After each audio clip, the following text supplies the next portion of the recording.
पुराने गांव मधुपुर के बारे में एक रहस्य था।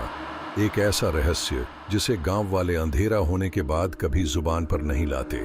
गांव के बीचों बीच एक प्राचीन मंदिर था जो अब बेलों और काई से ढका हुआ था। कहा जाता था कि वहां एक यक्षिणी का वास है। कहानियां कहती थीं कि वह बेहद सुंदर लेकिन क्रूर आत्मा थी।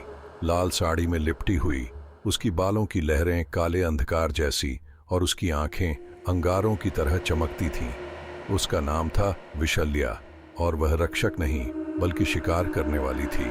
उन आत्माओं को निगल जाती थी जो उसके क्षेत्र में घुसने की मूर्खता करते थे। मैं आनंद हूं, एक इतिहासकार, और यह सिर्फ एक कहानी नहीं बल्कि मेरा इकबालिया बयान है। आपने चेतावनी सुनी होगी, लेकिन मेरी जिद ने मुझे वर्जित सच्चाई खोजने पर मजबूर किया। यह सब उस दिन शुरू हुआ जब मैं मधुपुर पहुंचा। मुझे यक्षिणी और उसके मंदिर की कहानियां अपनी ओर खींच रही थीं। मुझे लोक कथाओं से डर नहीं लगता था। मैं इतिहास में छिपी सच्चाई खोजने की लालसा रखता था, लेकिन गांव वाले उतने उत्साहित नहीं थे। मंदिर मत जाना, एक बूढ़े आदमी भैरव ने फुसफुसाकर कहा। विशल्या देखती है, वह फुसफुसाती है, वह इंतजार करती है। मैंने उसकी चेतावनी को नजरअंदाज कर दिया, लेकिन उसके शब्द मेरे दिमाग में गूंजते रहे। जब मैंने उसी रात जंगल का रुख किया, एक टॉर्च, एक नोटबुक और अपनी जिज्ञासा के सहारे मैं एक पुरानी पगडंडी पर चला जो मंदिर तक जाती थी। जैसे जैसे मैं आगे बढ़ा, हवा ठंडी होती गई और सन्नाटा गहराता गया, मानो जंगल ने अपनी सांस रोक ली हो।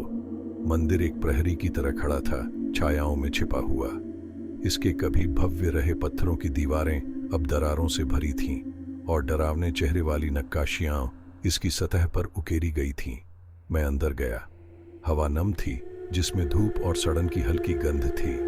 मंदिर के गर्भगृह में एक पत्थर की मूर्ति थी जो यक्षिणी की थी। उसकी मुस्कान इतनी सटीकता से घड़ी गई थी कि वह असहज करने वाली लग रही थी। मेरी टॉर्च की रोशनी उसकी आकृति पर पड़ी और मुझे ऐसा लगा जैसे उसकी मुस्कान और चौड़ी हो गई हो। तभी मैंने सुना एक फुसफुसाहट, तुम यहाँ क्यों आए हो? मैं घबराकर घूम गया। वहां कोई नहीं था। मैंने इसे हवा का झोंका समझा और अपनी खोज जारी रखी।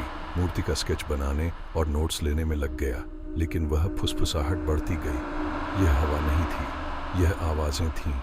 उसकी आवाज। तुमने मुझे परेशान करने की हिम्मत की। अचानक मंदिर घोर अंधेरे में डूब गया। मेरी टॉर्च ने झपकना शुरू कर दिया और फिर बंद हो गई। मेरा दिल जोरों से धड़कने लगा और मेरी पीठ पर ठंडा पसीना बहने लगा। तभी मैंने उसे देखा, पहले परछाई के रूप में, फिर गर्भगृह के कोनों से उभरती हुई। वह खूबसूरत थी लेकिन भयावह। उसकी आंखें लाल अंगारों की तरह जल रही थीं।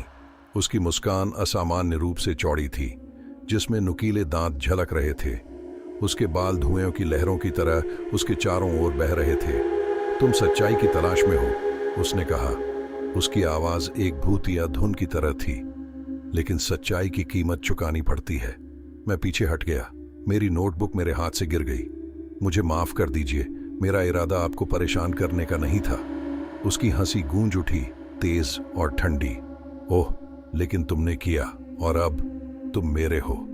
मैं भागने के लिए मुड़ा, लेकिन मंदिर के दरवाजे जोर से बंद हो गए। हवा भारी हो गई, दम घोंटने वाली। दीवारों पर परछाई नाचने लगी मुझे घेरने के लिए। मुझे जाने दो, मैंने गुहार लगाई। वह मेरे चारों ओर घूमी। उसके चलने का तरीका अप्राकृतिक और तरल था।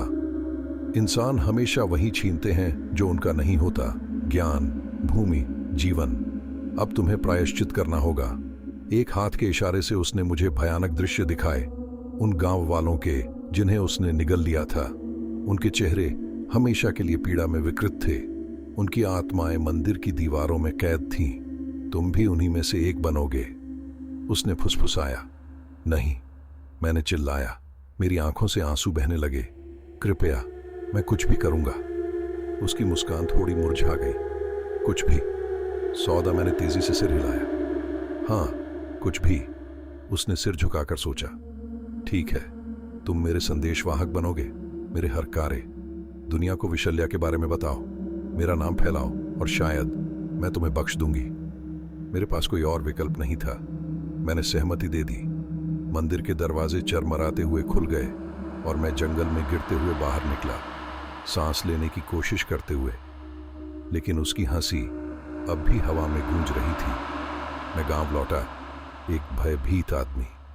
गांव वाले मेरी पीली पड़ चुकी शक्ल और कांपते हाथों से समझ गए कि मैंने उसे देखा है। मैंने उसकी कहानी सुनाना शुरू कर दिया, गांव गांव जाकर लोगों को चेतावनी दी कि कभी उसके मंदिर में न जाएं। लेकिन फुसफुसाहट ने मुझे कभी नहीं छोड़ा। रात में मैं उसे पुकारते हुए सुनता हूँ, मुझे उसके सौदे की याद दिलाते हुए। कभी कभी मैं सोचता हूँ, क्या मैं वास्तव में बच गया हूँ या क्या मैं बस एक और कैदी हूँ, उसकी शापित कहानी सुनाने के लिए मजबूर। यह कहानी सुनते समय शायद आप उसकी उपस्थिति महसूस करेंगे। हवा में एक हल्की फुसफुसाहट, आपकी आंख के कोने में एक परछाई। अगर आप कभी मधुपुर जाएं तो याद रखना, मंदिर में कभी मत जाना। वह देखती है, वह फुसफुसाती है, वह इंतजार करती है,